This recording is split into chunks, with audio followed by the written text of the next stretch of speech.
ಸ್ವಾಗತ. ಇಂದು ನಾವು ಒಂದು ವಿಶೇಷ ಘಟನೆಯ ಬಗ್ಗೆ ಆಳವಾಗಿ ತಿಳಿಯೋಣ. ನಮಸ್ಕಾರ.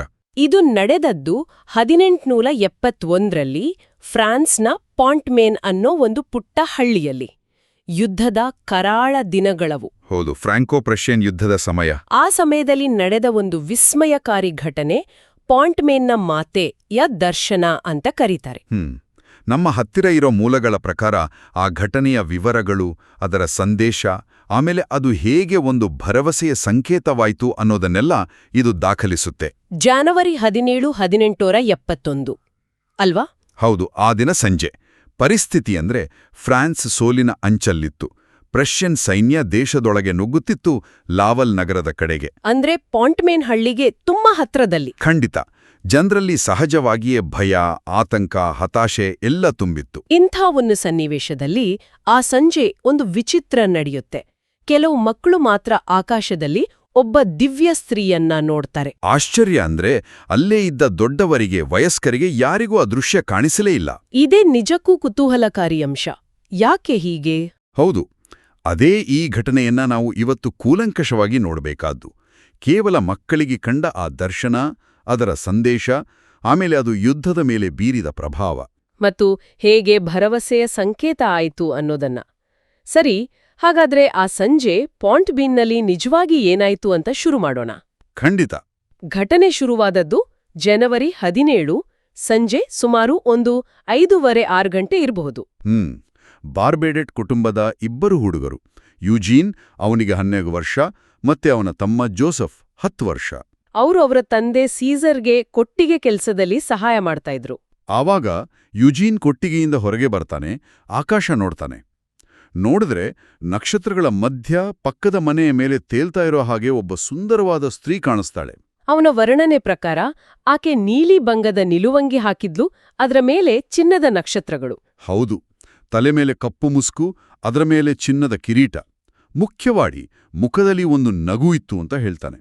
ಆಶ್ಚರ್ಯ ಆಗಿ ತಕ್ಷಣ ಅಪ್ಪನ್ನ ತಮ್ಮನ್ನ ಕರೀತಾನೆ. ಜೋಸೆಫ್ಗೂ ಕಾಣಿಸುತ್ತೆ. ಹೌದು, ಜೋಸೆಫ್ಗೂ ಸ್ಪಷ್ಟವಾಗಿ ಕಾಣಿಸುತ್ತೆ. ಆದ್ರೆ ಅವರ ತಂದೆ ಸೀಸರ್, ಅವರಿಗೇನೂ ಕಾಣ್ಲಿಲ್ವಾ? ಇಲ್ಲ, ಅವರಿಗಷ್ಟೇ ಅಲ್ಲ, ಅಲ್ಲಿದ್ದ ಬೇರೆ ವಯಸ್ಕರಿಗೂ ಆ ಸ್ತ್ರೀ ಕಾಣ್ಲೇ ಇಲ್ಲ. ಬದಲಿಗೆ ಆ ಜಾಗದಲ್ಲಿ 3 ನಕ್ಷತ್ರಗಳು ಪ್ರಕಾಶಮಾನವಾಗಿ ಒಂದು ತ್ರಿಕೋಣ ಆಕಾರದಲ್ಲಿ ಕಂಡುವು ಅಷ್ಟೆ. ಇದು ನಿಜಕ್ಕೂ ವಿಚಿತ್ರ ಅಲ್ವಾ? ದೊಡ್ಡವರಿಗೆ ಕಾಣ್ದೆ ಬರೀ ಮಕ್ಕಳಿಗೆ ಕಾಣೋದು. ಖಂಡಿತ. ಇದೇ ಈ ದರ್ಶನದ ಒಂದು ಮುಖ್ಯವಾದ ಲಕ್ಷಣ. ವಯಸ್ಕರ ಗ್ರಹಿಕೆಗೆ ಯಾಕೆ ಸಿಗ್ಲಿಲ್ಲ? ಮಕ್ಕಳ ಆ ಮುಗ್ಧತೆ ಕಾರಣವಾ, ಅಥವಾ ಬೇರೆ ಏನಾದ್ರೂ ಇದೆಯಾ? ಯೋಚಿಸಬೇಕಾದ ವಿಷಯ. ಬಹುಶಃ ಕೆಲವು ಅನುಭವಗಳು ತರ್ಕವನ್ನು ಮೀರಿಯುತ್ತೆ ಅನ್ನೋದಕ್ಕೆ ಇದೊಂದು ಉದಾಹರಣೆ ಇರ್ಬೋದೇನೋ? ಆಮೇಲೆ ಸುದ್ದಿ ಹರಡುತ್ತೆ. ಹಳ್ಳಿಯ ಶಾಲಾ ಟೀಚರ್ ಸಿಸ್ಟರ್ ವಿಟಾಲಿನ್ ಅವರು ಬರ್ತಾರೆ. ಅವರಿಗೂ ಕಾಣಲ್ಲ. ಆಗ ಅವರು, ಸರಿ, ಬೇರೆ ಮಕ್ಕಳನ್ನ ಕೇಳೋಣ ಅಂತ ಫ್ರಾಂಕೋ ಲೀಚರ್ 11 ವರ್ಷ, ಮತ್ತೆ ಜೀನ್ ಮೇರಿ ಲೆಬಾಸ್ 9 ವರ್ಷ, ಈ ಇಬ್ರು ಹುಡುಗಿಯರು ಅವರನ್ನ ಕರ್ಕೊಂಡು ಬರ್ತಾರಾ? ಹೌದು, ಅವರನ್ನ ಕರ್ಕೊಂಡು ಬರ್ತಾರೆ. ಮತ್ತು ಅವರಿಬ್ಬರಿಗೂ ತಕ್ಷಣ ಆ ದಿವ್ಯ ಸ್ತ್ರೀ ಕಾಣಿಸ್ತಾಳೆ. ಅವರಿಗೂ ಕಾಣಿಸ್ತಾಳಾ? ಹೌದು, ಅವರು ಕೂಡ ಯುಜೀನ್, ಜೋಸೆಫ್ ಹೇಳ್ದ ಹಾಗೇನೆ ವರ್ಣನೆ ಮಾಡ್ತಾರೆ. ಅಂದ್ರೆ 4 ಮಕ್ಕಳು ಒಂದೇ ದೃಶ್ಯ ನೋಡ್ತಾ ಇದ್ರು. ಸುತ್ತ ಸುಮಾರು 50-60 ದೊಡ್ಡವರು ಇದ್ರೂ ಅವರು ಯಾರಿಗೂ ಕಾಣ್ತಿರ್ಲಿಲ್ಲ. ನಿಜ. ಇದು ಮಕ್ಕಳ ಸಾಕ್ಷ್ಯಕ್ಕೆ ಒಂದು ರೀತಿ ಬಲ ತಂದುಕೊಡ್ತು. ಸರಿ, ಹಾಗಾದ್ರೆ ಆ ಮಕ್ಕಳು ಕಂಡ ಆ ದಿವ್ಯ ಸ್ತ್ರೀಯ ರೂಪ ಹೇಗಿತ್ತು? ಸ್ವಲ್ಪ ವಿವರವಾಗಿ ಹೇಳಬಹುದಾ? ಖಂಡಿತ. ಅವರ ಎಲ್ಲರ ವರ್ಣನೆಗಳನ್ನ ಒಟ್ಟು ಮಾಡಿದ್ರೆ ಆಕೆ ಸುಮಾರು 18-20 ವರ್ಷದ ಯುವತಿ. ಎತ್ತರವಾಗಿದ್ಲು, ತುಂಬ ಸುಂದರವಾಗಿದ್ಲು. ನೀಲಿ ನಿಲುವಂಗಿ, ಚಿನ್ನದ ನಕ್ಷತ್ರಗಳು. ಹೌದು, ಗಾಢ ನೀಲಿ ಬಣ್ಣದ ಬಟ್ಟೆ, ಅದರ ಮೇಲೆ ಚಿನ್ನದ ನಕ್ಷತ್ರಗಳು ಎಲ್ಲೆಂದರಲ್ಲಿ ಹರಡದ ಹಾಗೆ. ತೋಳುಗಳು ಉದ್ದ ಅಗಲವಾಗಿದ್ವು, ಕಾಲಲ್ಲಿ ನೀಲಿ ಚಪ್ಪಲಿ, ಅದರ ಮೇಲೆ ಚಿನ್ನದ ಬಿಲ್ಲುಗಳ ಅಲಂಕಾರ. ತಲೆ ಮೇಲೆ ಕಪ್ಪು ಮುಸುಕು, ಅದು ಹಣೆಯ ಅರ್ಧ ಭಾಗ, ಕೂದಲು, ಕಿವಿ ಎಲ್ಲ ಮುಚ್ಚಿ ಭುಜದ ತನಕ ಇತ್ತು. ಅದರ ಮೇಲೆ ಒಂದು ಚಿನ್ನದ ಕಿರೀಟ, ಅದು ಮುಂದೆ ಸ್ವಲ್ಪ ಎತ್ತರ, ಬದಿಗಳಿಗೆ ಅಗಲ ಆಗ್ತಾ ಹೋಗಿತ್ತು, ಮಧ್ಯದಲ್ಲಿ ಒಂದು ಕೆಂಪು ಗೆರೆ ಇತ್ತು ಅಂತನೂ ಹೇಳಿದ್ರು. ಆಕೆಯ ಕೈಗಳು ಹೇಗಿದ್ವು? ಕೈಗಳು ಚಿಕ್ಕದಾಗಿದ್ದು, ಅಂಗೈ ಮುಂದಕ್ಕೆ ಚಾಚಿದ ಹಾಗೆ. ಈ ಭಂಗಿ ಆ ಅದ್ಭುತ ಪದಕ ಅಂತ ಇದೆಯಲ್ಲ, ಪ್ಯಾರಿಸ್ನಲ್ಲಾದ ದರ್ಶನದ್ದು. ಹೌದು, ಕ್ಯಾಥರಿನ್ ಲಾಬೋರ್ಗೆ ಆದ ದರ್ಶನ. ಅದರಲ್ಲಿರೋ ಮೇರಿ ಚಿತ್ರಣವನ್ನ ಇದು ಹೋಲುತ್ತೆ ಅಂತ ಆಮೇಲೆ ಗುರುತಿಸಿದ್ರು. ಮುಖದಲ್ಲಿ ಹೇಳೋಕಾಗದಷ್ಟು ಮಧುರವಾದ ನಗು, ಕಣ್ಣಲ್ಲಿ ತುಂಬ ಮೃದುತ್ವ ಇತ್ತು. ಜೋಸೆಫ್ ಆಮೇಲೆ ಹೇಳಿದ್ನಂತೆ, ಆಕೆ ನಮ್ಮನ್ನ ನೋಡಿ ನಗ್ತಾ ಇದ್ಲು, ನಿಜವಾದ ತಾಯಿ ತರಹ. ನಾವು ಆಕೆನ್ನ ನೋಡೋದಕ್ಕಿಂತ ಹೆಚ್ಚು ಆಕೆಯೇ ನಮ್ಮನ್ನ ನೋಡಿ ಸಂತೋಷ ಪಡ್ತಾ ಇದ್ಲು ಅಂತ. ಹೌದು, ಅಷ್ಟು ಪ್ರೀತಿ ತುಂಬಿದ ನೋಟ. ಆದ್ರೆ ಇದು ಬರೀ ಒಂದು ಕ್ಷಣದ ದೃಶ್ಯ ಆಗಿರ್ಲಿಲ್ಲ ಅಲ್ವಾ? ಸುಮಾರು 3 ಗಂಟೆ ನಡ್ತು ಅಂತ ಹೇಳಿದ್ರಿ. ಸಂಜೆ 6ರಿಂದ ರಾತ್ರಿ 9ವರೆಗೂ? ಹೌದು, ಇದು ಹಂತ ಹಂತವಾಗಿ ಬದಲಾಗ್ತಾ ಹೋಯ್ತು. ಇದೊಂದು ನಿಧಾನಕ್ಕೆ ವಿಕಸನಗೊಂಡ ದೃಶ್ಯ ಅನ್ಬೋದು. ಅಂದ್ರೆ ಒಂದು ಕಥೆ ಹೇಳಿದ ಹಾಗೆ. ಒಂದ್ ರೀತಿಯಲ್ಲಿ ಶುರುವಿನಲ್ಲಿ ಆಕೆ ನಗ್ತಾ ಕೈಚಾಚಿ ಸ್ವಾಗತ ಮಾಡೋ ಹಾಗಿದ್ಲು. ಆಮೇಲೆ ಹಳ್ಳಿಯ ಪಾದ್ರಿ ಅಬ್ಬೆ ಮೈಕಲ್ ಗ್ವೇರಿನ್ ಅವರು ಬಂದು ಜನರನ್ನು ಒಟ್ಟು ಸೇರಿಸಿ ಪ್ರಾರ್ಥನೆ ಮಾಡೋಕ್ ಹೇಳಿದ್ರು. ಜನರು ಮೊಣಕಾಲೂರಿ ರೋಸರಿ ಪ್ರಾರ್ಥನೆ ಶುರು ಮಾಡಿದ್ರು. ಹೌದು, ಆವಾಗ ದರ್ಶನದಲ್ಲಿ ಬದಲಾವಣೆಗಳು ಶುರುವಾತು. ಪ್ರಾರ್ಥನೆ ಶುರುವಾದಾಗ ಏನಾಯ್ತು? ಪ್ರಾರ್ಥನೆ ಶುರುವಾದ ತಕ್ಷಣ ಆ ಸ್ತ್ರೀಯ ಸುತ್ತ ಒಂದು ಅಂಡಾಕಾರದ ನೀಲಿ ಚೌಕಟ್ಟು, ಅಂದ್ರೆ ಮ್ಯಾಂಡೋರ್ಲಾ ಅಂಟಾಳಲ್ಲ, ಅದು ಕಾಣಿಸ್ಕೊಳ್ತು. ಅದರೊಳಗೆ 4 ಕೆಂಪು ಬತ್ತಿಗಳು ಉರಿತಾ ಇದ್ವು. ಆಕೆಯ ಎದೆ ಹತ್ರ ಒಂದು ಸಣ್ಣ ಕೆಂಪು ಶಿಲುಬೆ ಕೂಡ ಬಂತು ಅಂತ ಹೇಳಿದ್ರಿ. ಹೌದು, ಆಮೇಲೆ ಆಕೆಯ ಕಾಲುಗಳ ಕೆಳಗೆ ಒಂದು ಬಿಳಿ ಬಣ್ಣದ ಬ್ಯಾನರ್, ಒಂದು ಸುರುಳಿ ತರ ತೆರೆದುಕೊಳ್ತು. ಆ ಬ್ಯಾನರ್ ಮೇಲೆ ನಿಧಾನವಾಗಿ ಅಕ್ಷರಗಳು ಮೂಡಿದ್ವು. ಹೌದು, ಒಂದೊಂದೇ ದೊಡ್ಡ ಚಿನ್ನದ ಬಣ್ಣದ ಅಕ್ಷರಗಳು. ಮಕ್ಕಳು ಆ ಅಕ್ಷರಗಳನ್ನ ಕೂಡಿಸಿ ಜೋರಾಗಿ ಓದಿದ್ರು. ಏನಂತಾಯ್ತು ಆ ಸಂದೇಶ? ಫ್ರೆಂಚ್ನಲ್ಲಿ ಮೆ ಪ್ರಿಯೇ mes enfants, Dieu vous exaucera en peu de temps, mon fils se laisse toucher. ಅಂದ್ರೆ, ಮಕ್ಕಳೇ, ಆದರೆ ದಯವಿಟ್ಟು ಪ್ರಾರ್ಥಿಸಿ, ದೇವ್ರು ನಿಮಗೆ ಬಹಳ ಬೇಗ ಉತ್ತರಿಸುತ್ತಾನೆ. ನನ್ನ ಮಗನ ಹೃದಯವು ಕರುಣೆಯಿಂದ ಕರಗುತ್ತದೆ. ಓ, ಬಹಳ ನೇರವಾದ ಸಂದೇಶ. ಯುದ್ಧದ ಆ ಭಯದ ವಾತಾವರಣದಲ್ಲಿ ಇದು ಎಷ್ಟು ಮುಖ್ಯ ಆಗಿರ್ಬೇಟ್. ಖಂಡಿತ. ಪ್ರಾರ್ಥನೆಯ ಶಕ್ತಿ ಮತ್ತು ದೇವರ ಕರುಣೆಯ ಮೇಲೆ ಭರವಸೆ ಇಡಿ ಅನ್ನೋದು ಆ ಹತಾಶೆಯಲ್ಲಿದ್ದ ಜನರಿಗೆ ಇದು ಒಂದು ದೊಡ್ಡ ಆಸರೆಯ ಮಾತುಗಳಾಗಿದ್ದು. ಇದು ಕೇವಲ ಸಮಾಧಾನ ಅಷ್ಟೇ ಅಲ್ಲ, ಏನಾದ್ರೂ ಮಾಡಿ ಪ್ರಾರ್ಥನೆ ಮಾಡು ಅನ್ನೋ ಒಂದು ಕರೆ ಕೂಡ. ನಿಜ. ಫ್ರಾನ್ಸ್ನ ಆ ಕಷ್ಟದ ಸ್ಥಿತಿಗೆ ಇದು ದೈವಿಕ ಉತ್ತರ ಅನ್ನೋ ಹಾಗೆ ಕಂಡಿತು. ಆದ್ರೆ ದರ್ಶನ ಅಲ್ಲಿಗೆ ನಿಲ್ಲಿಲ್ಲ, ಬದಲಾವಣೆಗಳು ಮುಂದುವರೆದವು ಅಂತ ಹೇಳ್ತಾರೆ. ಹೌದು, ಜನರು ಹಾಡುಗಳನ್ನ ಹಾಡೋಕ್ ಶುರು ಮಾಡಿದ್ರು. ಮಾಟರ್ ದೊಲರೋಸಾ ಅಂದ್ರೆ ದುಃಖಿತ ಮಾತೆ, ಆ ಹಾಡನ್ನ ಹಾಡಿದಾಗ ಆ ಸ್ತ್ರೀಯ ಮುಖದಲ್ಲಿ ತುಂಬಾ ದುಃಖ ಕಾಣಿಸ್ತು. ದುಃಖವೇ? ಯಾಕೆ? ಅವಳು ಅಳಲಿಲ್ಲ, ಆದರೆ ಮುಖದಲ್ಲಿ ವಿಷಾದ ತುಂಬಿತ್ತು ಅಂತ ಮಕ್ಕಳು ಹೇಳಿದ್ರು. ಆಮೇಲೆ ಜನರು ಪಾರ್ಚಡೊಮಿನ, ಪ್ರಭು ಕ್ಷಮಿಸು, ಮತ್ತೆ ನನ್ನ ಪ್ರೀತಿಯ ಜೀಸಸ್ ಹಾಡೋಕ್ ಶುರು ಮಾಡಿದಾಗ ಆವಾಗೇನೋ ಮುಖ್ಯವಾದ್ದಾಯ್ತಾ? ಹೌದು, ದರ್ಶನದಲ್ಲಿ ಇನ್ನೊಂದು ನಾಟಕೀಯ ಬದಲಾವಣೆ ಆಯಿತು. ಆಕೆಯ ಕೈಗಳ ಮುಂದೆ ಅವಳ ಸ್ವಲ್ಪ ಕೆಳಗೆ ಒಂದು ದೊಡ್ಡ ಗಾಢ ಕೆಂಪು ಬಣ್ಣದ ಶಿಲುಬೆ ಕಾಣಿಸ್ಕೊಳ್ತು. ಕೆಂಪು ಶಿಲುಬೆ? ಹೌದು, ಅದರ ಮೇಲೆ ಯೇಸು ಕ್ರಿಸ್ತನ ದೇಹದ ಪ್ರತಿಮೆ ಇತ್ತು, ಆದರೆ ರಕ್ತ ಸುರಿಯುತ್ತಿರಲಿಲ್ಲ. ಶಿಲುಬೆಯ ಮೇಲೆ ಬಿಳಿ ಫಲಕದ ಮೇಲೆ ಕೆಂಪು ಅಕ್ಷರದಲ್ಲಿ ಯೇಸು ಕ್ರಿಸ್ತ ಅಂತ ಬರೆದಿತ್ತು. ಆ ಸ್ತ್ರೀ ಆ ಶಿಲುವೆಯನ್ನ ದುಃಖದಿಂದ ನೋಡಿದ್ಲು ಅಂತ ಹೇಳಿದ್ರಿ. ಹೌದು, ತೀವ್ರವಾದ ದುಃಖದಿಂದ. ನಗುವಿನಿಂದ ಶುರುವಾದ ದರ್ಶನ ಈಗ ದುಃಖ, ಯಾತನೆಯ ಚಿತ್ರಣಕ್ಕೆ ತಿರುಗಿತ್ತು. ಇದರ ಅರ್ಥ ಏನಾಗಿರಬಹುದು? ಇದರ ಸಂಕೇತ? ಇದು ಬಹುಶಃ ಕ್ರಿಸ್ತನ ಯಾತನೆ, ಮನುಷ್ಯರ ಪಾಪಗಳಿಗಾಗಿ ಆತ ಪಟ್ಟ ಕಷ್ಟವನ್ನ ನೆನಪಿಸೋದಿರಬಹುದು. ಆ ಕೆಂಪು ಬಣ್ಣ ಅದು ನೋವು, ತ್ಯಾಗ, ಪ್ರೀತಿ ಎಲ್ಲವನ್ನೂ ಸೂಚಿಸಬಹುದು. ಯುದ್ಧದಿಂದ ಫ್ರಾನ್ಸ್ ಅನುಭವಿಸ್ತಿದ್ದ ಕಷ್ಟಕ್ಕೂ ಇದಕ್ಕೂ ಏನಾದ್ರೂ ಸಂಬಂಧ? ಖಂಡಿತ ಇರಬಹುದು. ಸಾಂಕೇತಿಕವಾಗಿ ಪ್ರಾರ್ಥನೆ ಅಂದ್ರೆ ಬರೀ ಕೇಳ್ಕೊಳ್ಳೋದಲ್ಲ, ಆ ನೋವಿನಲ್ಲೂ ಭಾಗಿಯಾಗೋದು ಅನ್ನೋ ಒಂದು ಆಳವಾದ ಅರ್ಥ ಇರಬಹುದು ಇದರಲ್ಲಿ. ಭರವಸೆಯ ಜೊತೆ ಕಷ್ಟದ ವಾಸ್ತವತೆಯೂ ಇದೆ ಅನ್ನೋದನ್ನ ಇದು ತೋರಿಸುತ್ತಾ? ಹೌದು, ಒಂದ್ ರೀತಿಯಲ್ಲಿ ಹಾಗೆ ಅನ್ಸತ್ತೆ. ಈ ದುಃಖದ ದೃಶ್ಯ ಎಷ್ಟೊತ್ತಿತ್ತು? ಸ್ವಲ್ಪ ಹೊತ್ತು.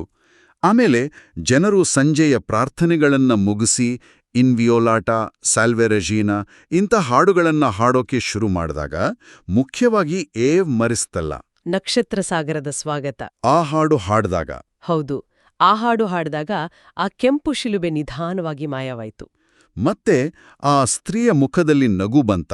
ಹೌದು, ಮೊದಲಿನ ಆ ಸೌಮ್ಯವಾದ ನಗು ವಾಪಸ್ ಬಂತು. ಆದ್ರೆ ಸ್ವಲ್ಪ ವಿಷಾದದ ಛಾಯೆ ಇತ್ತು ಅಂತ ಮಕ್ಕಳು ಹೇಳಿದ್ರು. ದರ್ಶನದ ಕೊನೆ ಹಂತದಲ್ಲಿ ಏನಾಯ್ತು? ಕೊನೆಯಲ್ಲಿ ಆಕೆಯ 2 ಭುಜಗಳ ಮೇಲೆ ಒಂದೊಂದ ಚಿಕ್ಕ ಬಿಳಿ ಶಿಲುಬೆಗಳು ಕಾಣಿಸ್ಕೊಂಡವು. ಆಮೇಲೆ ಆಕೆಯ ಕಾಲುಗಳ ಹತ್ತಿರದಿಂದ ಒಂದು ದೊಡ್ಡ ಬಿಳಿ ಮುಸುಕು ನಿಧಾನವಾಗಿ ಮೇಲಕ್ಕೆ ಏಳೋಕ್ ಶುರು ಮಾಡಿತು. ಕೆಳಗಿಂದ ಮೇಲೆ ಇಡೀ ದರ್ಶನವನ್ನ ಅದು ಸಂಪೂರ್ಣವಾಗಿ ಮುಚ್ಚಿಬಿಡ್ತು. ಓ, ಹಾಗೆ ಮಯವಾಯ್ತಾ? ಹೌದು, ರಾತ್ರಿ ಸುಮಾರು 9 ಗಂಟೆಗೆ ಆಕಾಶ ಮತ್ತೆ ಮಾಮೂಲಿನಂತೆ ನಕ್ಷತ್ರಗಳಿಂದ ತುಂಬಿತ್ತು.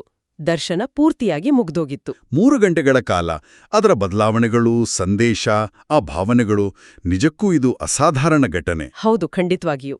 ಈಗ ಈ ಕಥೆಯ ಅತ್ಯಂತ ನಿಗೂಢ ಭಾಗಕ್ಕೆ ಬರೋಣ. ಆ ದರ್ಶನ ನಡೀತಾ ಇದ್ದಾಗ ಹಳ್ಳಿಯ ಹೊರಗೆ ಯುದ್ಧ ಭೂಮಿಯಲ್ಲಿ ಏನು ನಡೀತಿತ್ತು? ಹೌದು, ಇದು ನಿಜಕ್ಕೂ ಬೆರಗು ಒಟ್ಟಿಸೋ ವಿಷಯ. ಇದನ್ನ ಕಾಕತಾಳೀಯ ಅನ್ಬೇಕೋ ಅಥವಾ ದೈವಿಕ ಹಸ್ತಕ್ಷೇಪ ಅನ್ಬೇಕೋ? ಏನಾಯ್ತು? ಆ ದರ್ಶನ ಶುರುವಾದ ಸುಮಾರು ಅದೇ ಹೊತ್ತಿಗೆ, ಅಂದ್ರೆ ಜನವರಿ 17ರ ಸಂಜೆ, ಪೊಂಟ್ ಮೈನ್ನಿಂದ ಸ್ವಲ್ಪ ದೂರದಲ್ಲಿ ಲಾವಾಲ್ ನಗರವನ್ನ ವಶಪಡಿಸ್ಕೊಳ್ಳಕ್ಕೆ ಮುನ್ನುಗ್ಗುತ್ತಿದ್ದ ಪ್ರಷ್ಯನ್ ಸೈನ್ಯದ ಒಂದು ದೊಡ್ಡ ತುಕಡಿ ಏನಾಯ್ತು ಆ ತುಕಡಿ? ಇದ್ದಕ್ಕಿದ್ದ ಹಾಗೆ ನಿಂತುಬಿಡ್ತು. ಅವರ ಮುನ್ನಡೆ ಪೂರ್ತಿ ಸ್ಥಗಿತವಾಯಿತು. ನಿಂತು ಬಿಡ್ತಾ? ಯಾಕೆ? ಏನಾದ್ರೂ ಮಿಲಿಟರಿ ಕಾರಣ ಇತ್ತಾ? ಇಲ್ಲ, ಯಾವುದೇ ಸ್ಪಷ್ಟವಾದ ಮಿಲಿಟರಿ ಕಾರಣ ದಾಖಲಾಗಿಲ್ಲ. ಆ ಪಡೆಯ ಕಮಾಂಡರ್ ಜನರಲ್ ವಾನ್ ಸ್ಮಿತ್ ಅವರು ಲಾವಾಲ್ ಮೇಲೆ ದಾಳಿ ಮಾಡೋಕೆ ತಯಾರಾಗಿದ್ರು. ಆದರೆ ಆ ಸಂಜೆ ಅವರಿಗೆ ಮೇಲಿಂದ ಅನಿರೀಕ್ಷಿತವಾಗಿ ದಾಳಿ ಮಾಡಬೇಡಿ, ಹಿಂದೆ ಸರೀರಿ ಅಂತ ಆದೇಶ ಬಂತು. ಯಾಕೆ ಬಂತು ಆದೇಶ ಅನ್ನೋದು ಸ್ಪಷ್ಟ ಇಲ್ಲ. ಮರುದಿನ ಜನರಲ್ ವಾನ್ ಸ್ಮಿತ್ ಏನಾದ್ರೂ ಹೇಳಿದ್ರಾ ಇದ್ರ ಬಗ್ಗೆ? ಹೌದು, ಮರುದಿನ ಬೆಳಿಗ್ಗೆ ಜನವರಿ 18ಕ್ಕೆ ಅವರು ತಮ್ಮ ಸೈನಿಕರ ಜೊತೆ ಮಾತಾಡ್ತಾ, ನಮಗೆ ಮುಂದೆ ಹೋಗಕ್ಕೆ ಆಗ್ಲಿಲ್ಲ, ಅಲ್ಲಿ ಬ್ರಿಟನಿ ಕಡೆಗೆ ಆಕಾಶದಲ್ಲಿ ಒಬ್ಬ ಕಾಣದ ಮ್ಯಾಡೋನ ದಾರಿ ಅಡ್ಡ ಹಾಕಿ ನಿಂತಿದ್ದಾಳೆ ಅಂತ ಹೇಳಿದ್ರು ಅಂತ ವರದಿಯಾಗಿದೆ. ಮ್ಯಾಡೋನಾ ಅಂದ್ರೆ ಮೇರಿ ಮಾತೆ? ಹೌದು. ಈ ಹೇಳಿಕೆ ಎಷ್ಟು ನಿಖರ, ಅದರ ಸಂದರ್ಭ ಏನು ಅನ್ನೋದರ ಬಗ್ಗೆ ಚರ್ಚೆಗಳಿರ್ಬೋದು, ಆದರೆ ಇದನ್ನ ಪೋಂಟ್ ಮ್ಯಾನ್ ದರ್ಶನಕ್ಕೆ ಜೋಡಿಸಿ ನೋಡ್ಲಾಗತ್ತೆ. ಇದರ ಪರಿಣಾಮ ಏನಾಯ್ತು? ಪರಿಣಾಮ ಅಂದ್ರೆ ಪ್ರಷ್ಯನ್ ಸೈನ್ಯ ಲಾವೆಲ್ ಒಳಗೆ ಹೋಗೇ ಇಲ್ಲ. ಬ್ರಿಟನಿ ಪ್ರಾಂತ್ಯ ಯುದ್ಧದ ಹಾನಿಯಿಂದ ಪಾರಾಯಿತು. ಆಮೇಲೆ ಕೆಲವೇ ದಿನಗಳಲ್ಲಿ ಯುದ್ಧ ನಿಂತು ಹೋಯ್ತಲ್ಲ? ಹೌದು. ಜನವರಿ 28, 1871ಕ್ಕೆ ಕದನ ವಿರಾಮಕ್ಕೆ ಸಹಿ ಹಾಕಿದ್ರು. ಇನ್ನೊಂದು ವಿಷಯ, ಪೋಂಟ್ ಮೈನ್ ಹಳ್ಳಿಯಿಂದ ಯುದ್ಧಕ್ಕೆ ಹೋಗಿದ್ದ ಎಲ್ಲಾ 38 ಯುವಕರು ವಾಪಸ್ ಬಂದ್ರು ಅಂತ. ಹೌದು, ಎಲ್ರೂ ಸುರಕ್ಷಿತವಾಗಿ ಮನೆಗೆ ವಾಪಸ್ ಬಂದ್ರು. ಇದನ್ನ ಹಳ್ಳಿಯ ಜನ ದರ್ಶನದ ಫಲ, ತಮ್ಮ ಪ್ರಾರ್ಥನೆಗೆ ಸಿಕ್ಕ ಉತ್ತರ ಅಂತಾನೆ ಬಲವಾಗಿ ನಂಬಿದ್ರು. ಇಷ್ಟೆಲ್ಲ ಆದ್ಮೇಲೆ ಚರ್ಚ್ನ ಪ್ರತಿಕ್ರಿಯೆ ಹೇಗಿತ್ತು? ಸುಲಭವಾಗಿ ಒಪ್ಕೊಂಡ್ರಾ? ಇಲ್ಲ, ಖಂಡಿತ ಇಲ್ಲ. ಇಂಥ ವಿಷಯಗಳನ್ನ ಚರ್ಚ್ ಅಷ್ಟು ಸುಲಭವಾಗಿ ಒಪ್ಕೊಳ್ಳಲ್ಲ. ಲಾವೆಲ್ನ ಬಿಷಪ್ ತಕ್ಷಣ ಒಂದು ವಿಸ್ತೃತವಾದ, ಕಠಿಣವಾದ ತನಿಖೆಗೆ ಆದೇಶ ಮಾಡಿದ್ರು. ಆ ದರ್ಶನ ಕಂಡ 4 ಮಕ್ಕಳ ವಿಚಾರಣೆ ನಡೀತಾ? ಹೌದು, ಹಲವು ಬಾರಿ ಅವರನ್ನ ಪ್ರತ್ಯೇಕವಾಗಿ ಕೂರಿಸಿ ತುಂಬ ಗಂಭೀರವಾಗಿ ವಿಚಾರಣೆ ಮಾಡಿದ್ರು. ಸೈಕಾಲಜಿಸ್ಟ್ಗಳು, ಥಿಯಾಲಜನ್ಸ್ ಎಲ್ಲರೂ ಇದ್ರು. ಅವರ ಹೇಳಿಕೆಗಳಲ್ಲಿ ಏನಾದ್ರೂ ವ್ಯತ್ಯಾಸ ಬಂತಾ? ಇಲ್ಲ, ಅದೇ ಮುಖ್ಯವಾದುದು. ಎಲ್ಲಾ ಸಂದರ್ಭದಲ್ಲೂ ಆ 4 ಮಕ್ಕಳ ವಿವರಣೆಗಳು ಒಂದಕ್ಕೊಂದು ಹೋಲಿಕೆಯಾದವು, ಸ್ಥಿರವಾಗಿದ್ವು. ಅವರಲ್ಲಿ ಯಾವುದೇ ಒತ್ತಡ, ಭ್ರಮೆ ಅಥವಾ ಸುಳ್ಳು ಹೇಳ್ತಿರೋ ಲಕ್ಷಣ ಕಾಣಲಿಲ್ಲ. ಅವರು ಕಂಡದ್ದನ್ನ ಪ್ರಾಮಾಣಿಕವಾಗಿ ಹೇಳಿದ್ರು. ಹೌದು. ಈ ಎಲ್ಲಾ ಸಾಕ್ಷಿಗಳನ್ನ ಪರಿಗಣಿಸಿ ಸುಮಾರು 1 ವರ್ಷ ತನಿಖೆ ನಡೆಯಿತು. ಆಮೇಲೆ ಫೆಬ್ರವರಿ 2, 1872ಕ್ಕೆ ಲಾವೆಲ್ನ ಬಿಷಪ್ ಮಾನ್ಸಿಗ್ನರ್ ವಿಕಾಟ್ ಅಧಿಕೃತವಾಗಿ ಘೋಷಣೆ ಮಾಡಿದ್ರು. ಏನು ಅಂತ? ಪಾಂಟ್ ಮೈನಲ್ಲೂ ನಡೆದದ್ದು ನಿಜವಾಗಿಯೂ ಪವಿತ್ರ ಕನ್ಯಾಮರಿಯ ಅವರ ದರ್ಶನವೇ ಹೌದು ಅಂತ. ಅದಕ್ಕೊಂದು ಹೆಸರನ್ನು ಕೊಟ್ರಲ್ಲ, ಭರವಸೆಯ ಮಾತೆ ಅಂತ. ಹೌದು, ನೊಟ್ಸಡೇಮ್ ಡೆಸ್ಪೆರಾನ್ಸ್ ದೆ ಪೊಂಟ್ ಮೈನ್, ಅಂದ್ರೆ ಪಾಂಟ್ ಮೈನಿನ ಭರವಸೆಯ ಮಾತೆ. ಯುದ್ಧದ ಆ ಕಷ್ಟದ ಸಮಯದಲ್ಲಿ ಭರವಸೆ ತಂದಿದ್ದಕ್ಕೆ ಆ ಹೆಸರು. ಆ ದರ್ಶನ ಕಂಡ ಮಕ್ಕಳ ಭವಿಷ್ಯ ಏನಾಯ್ತು? ಅವ್ರ ಆಮೇಲೆ ಹೇಗಿದ್ರು? ಅವರ ಜೀವನ ಕೂಡ ಒಂದು ರೀತಿ ದೈವಿಕ ಸೇವೆಗೆ ಮೀಸಲಾಯಿತು. ಜೋಸೆಫ್ ಬಾರ್ಬೆಡೆಟ್ ಅವರು ಓಬ್ಲೇಟ್ಸ್ ಆಫ್ ಮೇರಿ ಇಮ್ಯಾಕ್ಯುಲೇಟ್ ಅನ್ನೋ ಸಂಸ್ಥೆಗೆ ಸೇರಿ ಪಾದ್ರಿಯಾದರು. ಅವರ ಅಣ್ಣ ಯೂಜಿನ್? ಅವರು ಕೂಡ ಪಾದ್ರಿಯಾದರು. ಇಬ್ರು ಹುಡುಗಿಯರಲ್ಲಿ ಜೀನ್ ಮೇರಿ ಲೆಬಾಸೆ ಸನ್ಯಾಸಿನಿಯಾದರು. ಫ್ರಾಂಕೋಯ್ಸ್ ರಿಚರ್?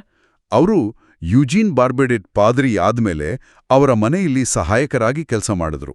ಪೋಂಟ್ ಮೈನ್ ಆಮೇಲೆ ಒಂದು ದೊಡ್ಡ ಯಾತ್ರಾಸ್ಥಳ ಆಯ್ತಾ? ಹೌದು, ಖಂಡಿತ. ಆ ಮಾನ್ಯತೆ ಸಿಕ್ಕಿದ್ಮೇಲೆ ಬೇಗನೆ ಅದು ಫ್ರಾನ್ಸ್ನ ಮುಖ್ಯವಾದ ಮರಿಯನ್ ಯಾತ್ರಾ ಸ್ಥಳಗಳಲ್ಲಿ ಒಂದಾಯಿತು. 1982ರಲ್ಲಿ ಅಲ್ಲಿ ಒಂದು ದೊಡ್ಡ ಚರ್ಚ್ ಕಟ್ಟೋಕೆ ಅನುಮತಿ ಕೊಟ್ರು. ಅದು 1900ರಲ್ಲಿ ಪವಿತ್ರೀಕರಣ ಆಯಿತು. ಹೌದು. ಆಮೇಲೆ 1905ರಲ್ಲಿ ಪೋಪ್ ಪಯಸ್ಕನಿಯರು ಅದಕ್ಕೆ ಮೈನರ್ ಬೆಸಿಲಿಕಾ ಅನ್ನೋ ಸ್ಥಾನಮಾನ ಕೊಟ್ರು. ಓ, ಅದರ ಪ್ರಾಮುಖ್ಯತೆ ಏನು? ಅದು ಒಂದು ವಿಶೇಷ ಗೌರವ. ರೋಮ್ನಲ್ಲಿರೋ ಮುಖ್ಯ ಬೆಸಿಲಿಕಾಗಳ ಜೊತೆ ಐತಿಹಾಸಿಕ ಅಥವಾ ಆಧ್ಯಾತ್ಮಿಕ ಸಂಬಂಧ ಇರೋ ಪ್ರಪಂಚದಾದ್ಯಂತ ಇರೋ ಕೆಲವೇ ಚರ್ಚ್ಗಳಿಗೆ ಈ ಸ್ಥಾನ ಕೊಡ್ತಾರೆ. ಇದು ಪಾಂಟ್ ಮೈನ್ನ ಮಹತ್ವವನ್ನ ಇನ್ನೂ ಹೆಚ್ಚಿಸಿತು. ಬೇರೆ ಪೋಪ್ಗಳು ಗೌರವ ಸಲ್ಲಿಸಿದಾರಾ? ಹೌದು. ಪಯಸ್ XI, ಪಯಸ್ X12 ಇವರೆಲ್ಲರೂ ಗೌರವ ಸಲ್ಲಿಸಿದ್ದಾರೆ. 1934ರಲ್ಲಿ ಅಲ್ಲಿನ ಮಾತೆಯ ಪ್ರತಿಮೆಗೆ ಚಿನ್ನದ ಕಿರೀಟವನ್ನು ಹಾಕಿದ್ರು. ಈ ದರ್ಶನವನ್ನ ಕೆಲವೊಮ್ಮೆ ಮೌನದ ಮಾತೆ ಅಂತಾನೂ ಕರೀತಾರೆ. ಯಾಕೆ? ಯಾಕಂದ್ರೆ ಆ ದರ್ಶನದ ಸಮಯದಲ್ಲಿ ಆ ಸ್ತ್ರೀ ನೇರವಾಗಿ ತುಟಿಬಿಚ್ಚಿ ಮಾತಾಡ್ಲಿಲ್ಲ. ಹೌದು, ಸಂದೇಶ ಬ್ಯಾನರ್ ಮೇಲೆ ಬಂತು. ಹೌದು, ಹಾಗಾಗಿ ಇದು ಪ್ರಾರ್ಥನೆಯ ಪ್ರಾಮುಖ್ಯತೆಯನ್ನ, ಅದರಲ್ಲೂ ಮೌನವಾಗಿ ಆಂತರಿಕವಾಗಿ ಮಾಡೋ ಪ್ರಾರ್ಥನೆಯ ಶಕ್ತಿಯನ್ನ ಇದು ಸೂಚಿಸುತ್ತೆ ಅಂತ ಕೆಲವರು ಹೇಳ್ತಾರೆ. ಶಾಂತಿ, ಸಹನೆ, ನಂಬಿಕೆ ಇವುಗಳಿಗೆ ಒತ್ತು ಕೊಡುತ್ತೆ. ಇವತ್ತಿಗೂ ಪಾಂಟ್ಮೈನ್ಗೆ ಜನ ಹೋಗ್ತಾರಾ? ಖಂಡಿತ. ಪ್ರತಿ ವರ್ಷ ಸುಮಾರು 2 ಲಕ್ಷ ಜನ ಭೇಟಿ ಕೊಡ್ತಾರೆ. ವಿಶೇಷ ಅಂದ್ರೆ ಜರ್ಮನಿಯಿಂದಲೂ ಬರ್ತಾರೆ. ಓ, ಯುದ್ಧದಲ್ಲಿ ಶತ್ರುಗಳಾಗಿದ್ದ ದೇಶದಿಂದಲೂ? ಹೌದು. ಇದು ಒಂದು ರೀತಿ ಸಾಮರಸ್ಯದ ಸಂಕೇತ ಕೂಡ ಆಗಿದೆ. ಕೆನಡಾದ ಕ್ಯೂಬೆಕ್ನಲ್ಲಿ ಒಂದು ಊರಿಗೆ ನೋಟ್ರ್ ಡೇಮ್ ಡಿ ಪೋಂಟ್ಮೇನ್ ಅಂತ ಹೆಸರಿಟ್ಟಿದ್ದಾರೆ. ಅಮೆರಿಕಾದಲ್ಲೂ ಇದರ ಪ್ರಭಾವ ಇದೆ ಅಂದ್ರೆ? ಹೌದು. ವಾಷಿಂಗ್ಟನ್ ಡಿಸಿಯಲ್ಲಿರೋ ನ್ಯಾಷನಲ್ ಶ್ರೈನ್ ಬೆಸಿಲಿಕಾದಲ್ಲಿ ಅವರ್ ಲೇಡಿ ಆಫ್ ಹೋಪ್ಗೆ ಅಂತ ಒಂದು ಚಾಪೆಲ್ ಇದೆ. ಅದರ ನಿರ್ಮಾಣಕ್ಕೆ ಹಣ ಕೊಟ್ಟಿದ್ದು ಪ್ರಸಿದ್ಧ ಕಾಮಿಡಿಯನ್ ಬಾಬ್ ಹೋಪ್ ಮತ್ತು ಅವರ ಪತ್ನಿ ಡೊಲೊರೆಸ್ ಹೋಪ್. ಬಾಬ್ ಹೋಪ್ ಅವರ ಹೆಸರಿಗೂ ದರ್ಶನದ ಹೆಸರಿಗೂ ಹೋಪ್ ಸಂಬಂಧ ಇದೆಯಲ್ಲ? ಹೌದು, ಅದೊಂದು ಸುಂದರ ಕಾಕತಾಳೀಯ. 2ನೇ ಮಹಾಯುದ್ಧದ ಸಮಯದಲ್ಲೂ ಶಾಂತಿಗಾಗಿ ಪೋಂಟ್ಮೆನ್ ಮಾತಿಗೆ ವಿಶೇಷ ಪ್ರಾರ್ಥನೆಗಳನ್ನ ಮಾಡಿದ್ರು. ಸರಿ, ಹಾಗಾದ್ರೆ ಇಷ್ಟೆಲ್ಲಾ ವಿವರಗಳನ್ನ ಒಟ್ಟಿಗೆ ಸೇರಿಸಿ ನೋಡಿದ್ರೆ ಪೋಂಟ್ಮೇನ್ ದರ್ಶನದ ಮುಖ್ಯ ಪಾಠ ಏನು? ಕಷ್ಟದ ಸಮಯದಲ್ಲಿ ನಂಬಿಕೆಯ ಪಾತ್ರದ ಬಗ್ಗೆ ಇದು ಏನ್ ಹೇಳುತ್ತೆ? ನೋಡಿ, ಯುದ್ಧದ ಅಂಚಲಿದ್ದ ಹಳ್ಳಿ, ದೊಡ್ಡವರಿಗೆ ಕಾಣದೆ ಬರೀ ಮಕ್ಕಳಿಗೆ ಕಂಡ ದರ್ಶನ. ಪ್ರಾರ್ಥಿಸಿ, ಭರವಸೆ ಇಡಿ, ದೇವ್ರು ಕೇಳ್ತಾನೆ ಅನ್ನೋ ಸರಳ ಸಂದೇಶ. ಆಮೇಲೆ ಸೈನ್ಯ ನಿಂತೋದದ್ದು. ಹೌದು, ಆ ನಿಗೂಢ ಘಟನೆ, ಹಳ್ಳಿಯ ಯುವಕರೆಲ್ಲ ವಾಪಸ್ ಬಂದಿದ್ದು, ಶತಮಾನ ಆದ್ರೂ ಇವತ್ತಿಗೂ ಜನ ಅಲ್ಲೇ ಹೋಗ್ತಾರೆ. ಇದೆಲ್ಲ ಸೇರಿ ಪಾಯಿಂಟ್ಮೈನ್ ಕತೆ ಆಗುತ್ತೆ. ಅಂದ್ರೆ ತುಂಬ ಕಷ್ಟ ಬಂದಾಗ, ಎಲ್ಲ ಭರವಸೆನೂ ಕಳೆದು ಹೋದಾಗ ಒಟ್ಟಾಗಿ ಪ್ರಾರ್ಥನೆ ಮಾಡೋದು, ನಂಬಿಕೆ ಇಡೋದು, ಅದು ಹೇಗೆ ಒಂದು ಮಾನಸಿಕ ಸ್ಥೈರ್ಯ ಕೊಡುತ್ತೆ ಮತ್ತೆ ಕೆಲವೊಮ್ಮೆ ನಾವು ಊಹಿಸದ ಫಲಿತಾಂಶಗಳನ್ನು ತರಬಹುದು ಅನ್ನೋದಕ್ಕೆ ಇದೊಂದು ನಿದರ್ಶನ. ಇದು ಬರೀ ಧಾರ್ಮಿಕ ವಿಷಯ ಅಲ್ಲ, ಮನುಷ್ಯನ ಆ ಒಂದು ಹೋರಾಟದ ಮನೋಭಾವ, ಭರವಸೆಯನ್ನ ಹುಡುಕೋ ಪ್ರಯತ್ನ ಅಲ್ವಾ? ಖಚಿತವಾಗಿ. ಇವತ್ತಿನ ನಮ್ಮ ಈ ಚರ್ಚೆಯ ನಂತರ ಕೇಳುಗರು ಯೋಚನೆ ಮಾಡೋಕೆ ಒಂದು ಅಂಶ ಇದೆ. ಹೇಳಿ. ಈಗಿನ ಕಾಲದಲ್ಲಿ ಅದು ದೇಶದ ಸಮಸ್ಯೆ ಆಗಿರಲಿ, ನಮ್ಮ ವೈಯಕ್ತಿಕ ಕಷ್ಟಗಳೇ ಆಗಿರಲಿ, ನಾವು ನಿಯಂತ್ರಿಸೋಕೆ ಆಗದ ದೊಡ್ಡ ಶಕ್ತಿಗಳ ಮುಂದೆ ನಿಂತಾಗ ಈ ಭರವಸೆ ಅಥವಾ ನಂಬಿಕೆ, ಅದು ಧಾರ್ಮಿಕ ಇರ್ಬೋದು, ಆಧ್ಯಾತ್ಮಿಕ ಇರ್ಬೋದು, ಅಥವಾ ಬರೀ ಮನುಷ್ಯ ಸಹಜ ಧೈರ್ಯ ಇರ್ಬೋದು, ಇದು ನಿಜವಾಗ್ಲೂ ಏನಾದ್ರೂ ಪರಿಣಾಮ ಬೀರ್ಬೋದಾ? ಒಳ್ಳೆ ಪ್ರಶ್ನೆ. ಪೋಂಟ್ಮೈನ್ನಂಥ ಘಟನೆಗಳು ಕೇವಲ ಹಳೆ ಕಥೆಗಳಾ? ಅಥವಾ ಇವತ್ತಿನ ಜಗತ್ತಿನಲ್ಲೂ ನಮ್ಮ ಆಲೋಚನೆ, ನಮ್ಮ ಕೆಲಸಗಳ ಮೇಲೆ ಪ್ರಭಾವ ಬೀರೋ ಶಕ್ತಿ ಅವುಗಳಿಗಿದೆಯಾ? ಇದರ ಬಗ್ಗೆ ಯೋಚಿಸೋದು ಸ್ವಾರಸ್ಯಕರವಾಗಿರುತ್ತೆ ಅನ್ಸುತ್ತೆ. ಪ್ರಿಯರೇ, ಈ ಚಾನೆಲ್ ಅನ್ನು ಸಬ್ಸ್ಕ್ರೈಬ್ ಮಾಡಿ ಪ್ರತಿದಿನ ದೇವರ ವಾಕ್ಯವನ್ನು ಆಲಿಸುತ್ತಾ ಅದನ್ನು ಇತರರೊಂದಿಗೆ ಹಂಚಿಕೊಳ್ಳಲು ನಮಗೆ ನೆರವಾಗಿರಿ. ಧನ್ಯವಾದಗಳು.